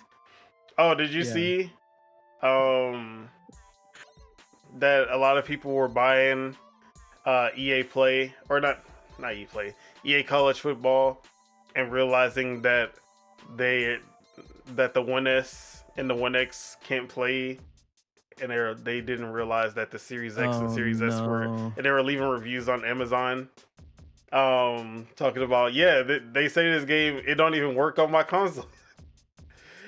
And That's then yeah, so Yep, that just proves how bad their fucking marketing is right there.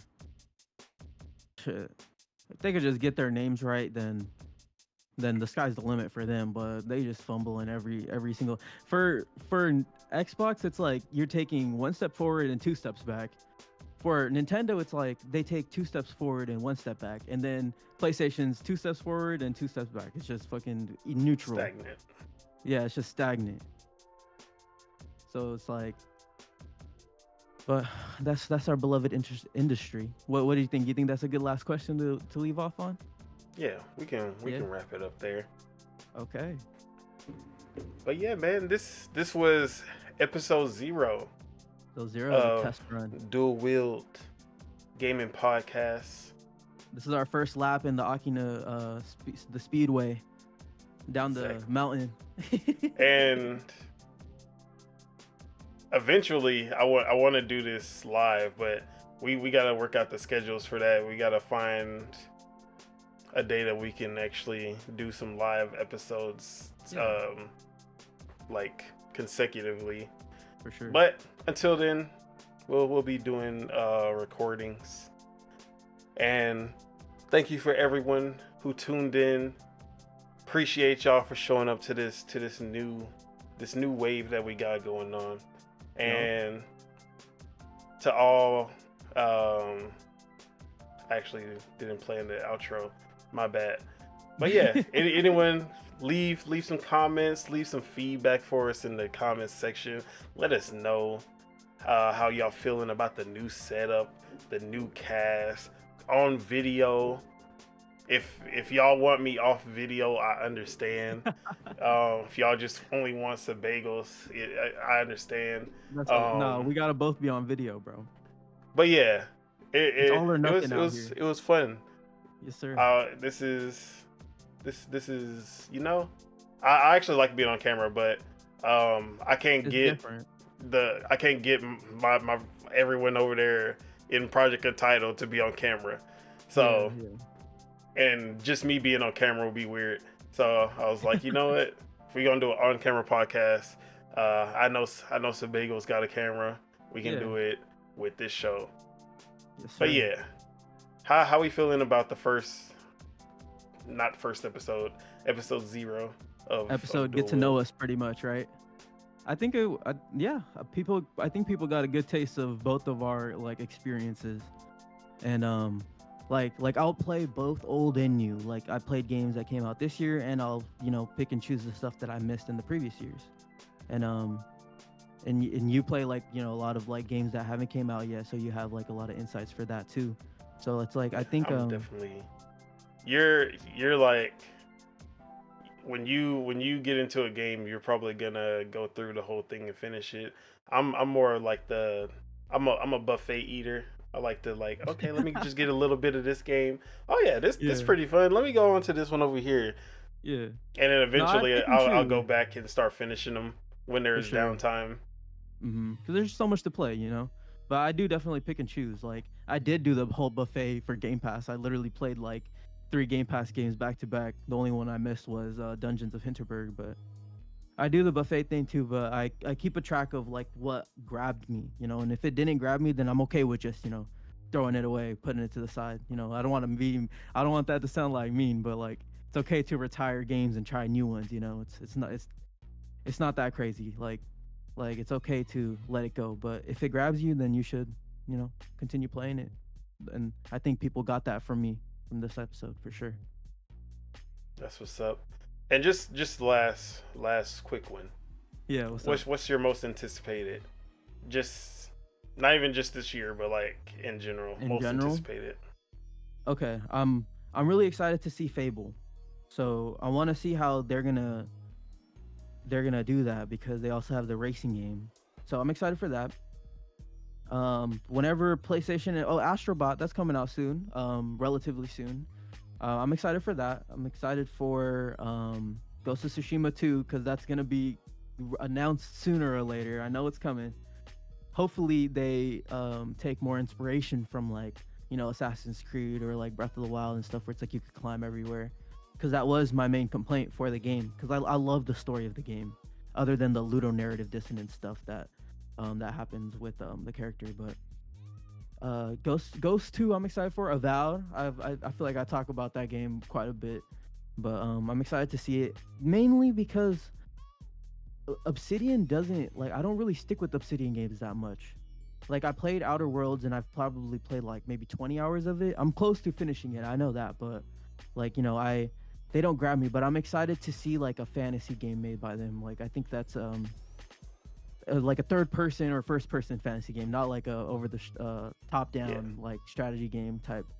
Like I'm excited for that. And it seems like Microsoft is actually giving them time, and they're giving them budget to like fully create this vision. So we'll see how that goes. What about you?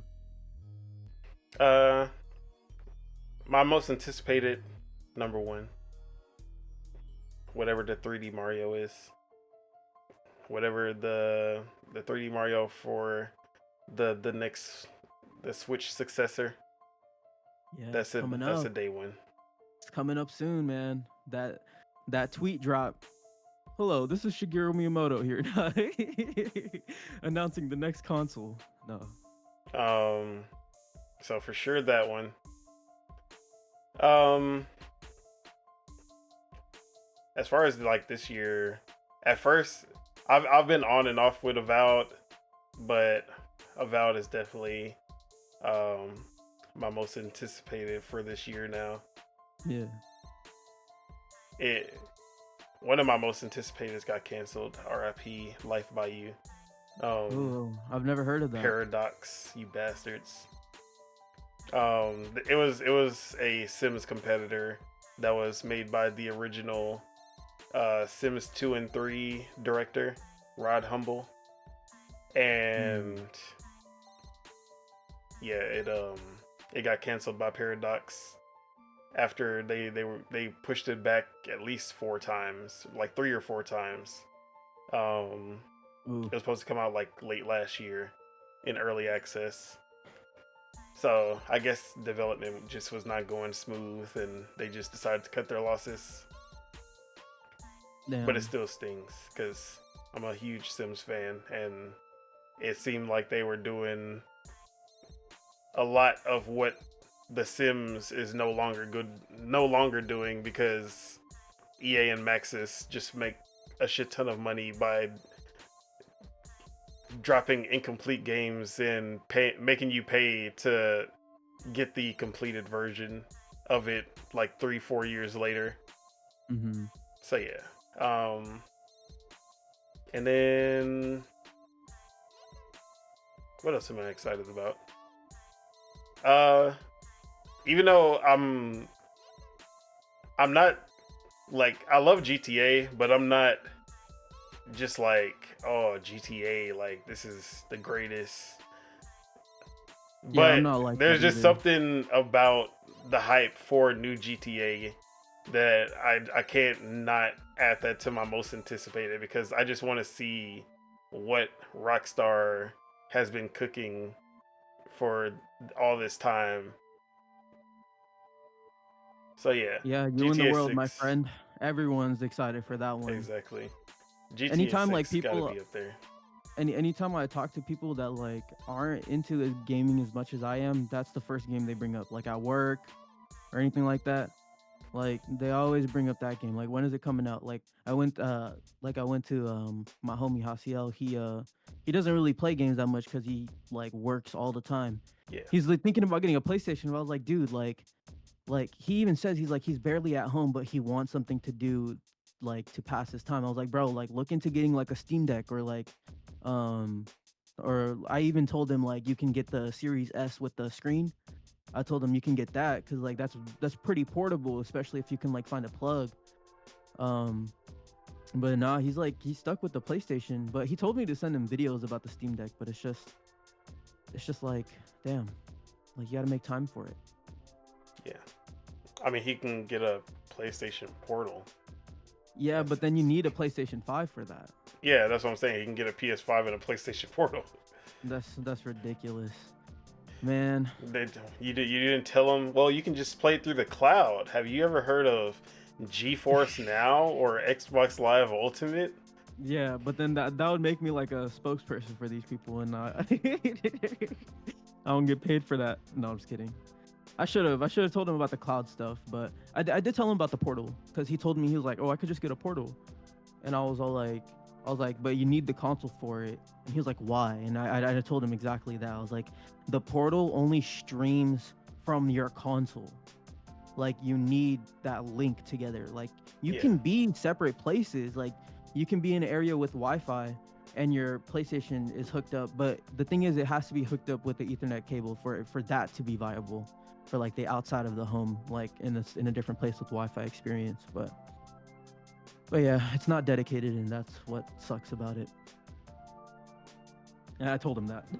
And that's what's good about the Steam Deck, because it's a dedicated device, and it's like pretty easy to get into. You don't need to tinker with it too much. But yeah, those are basically my most anticipated for now until we get some more announcements. But yeah, man, let's go ahead and wrap it up. Subeg's Garden.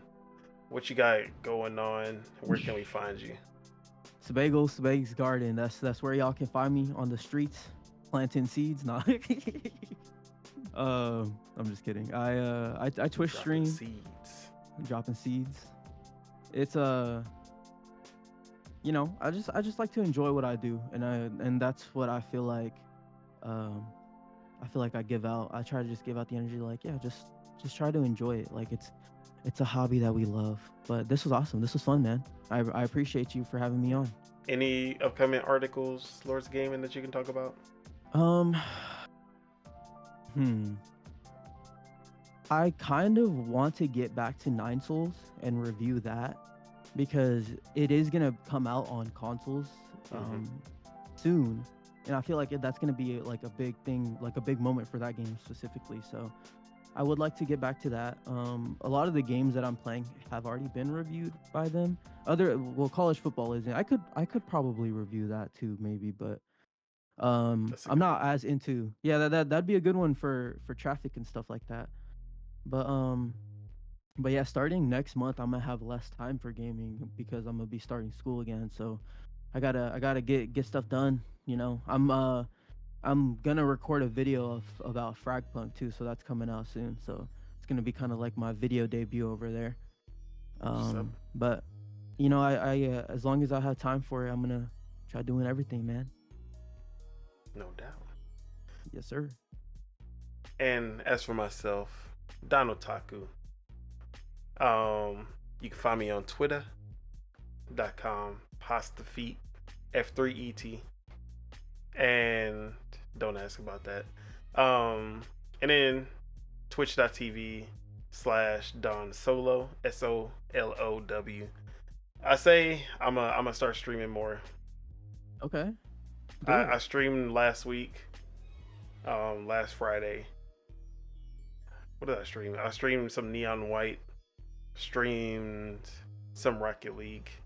Yeah. So we'll see what if I'm gonna do it again this weekend. But yeah, other than that, you can find Project Untitled Gaming Podcast every Saturday, 12 p.m. Central, 1 p.m. Eastern, 10 a.m. Pacific, and then Dual-Wield. This is Dual-Wield, if you haven't noticed by now. What day am I dropping this? Whenever you want to drop it, bro. You'll figure it out. The day that we drop it, that's gonna be the day and time. Every day and time that happens, okay? You know, we working through some kinks. Don't worry about it. Get off my back. All right. Any final words for the people before we get out of here? Shit, man, just keep on going, keep pushing through. At the end of the day, come back to your games, and they're here for us. I love gaming. That's the what's best. up. I don't have any words of encouragement for Go to you the gym guys. though. Go to the gym though. Yeah, it's health is important. wealth. He got this shirt. Oh yeah, he got the Defining Duke. I got the Iron Lords. Shout out to the Lords and Maddie. Mr. Maddie Plays. For sure. Always inspirational. Yeah, that Todd Howard interview. If y'all have a chance to watch it, don't watch that right now. Finish the video, give us a little like, but go check that out because it shows like because Maddie's one of us, and it shows how far like one of us can go. So yeah, shout out to everyone, man. Shout out to Defining Duke, Lord Cog. I'll see him in September. I'll see you, Lord Cog, in September, and Matt. All of them actually. They're all gonna be there. Colin and Dustin and Chris and all the them. San Diego show. Yup. I'm gonna be seeing them out there. So yeah, shout out to them. Trailblazers. And make sure y'all hit that like, hit that subscribe. Make sure y'all put some notifications on for when we drop the actual episode 1.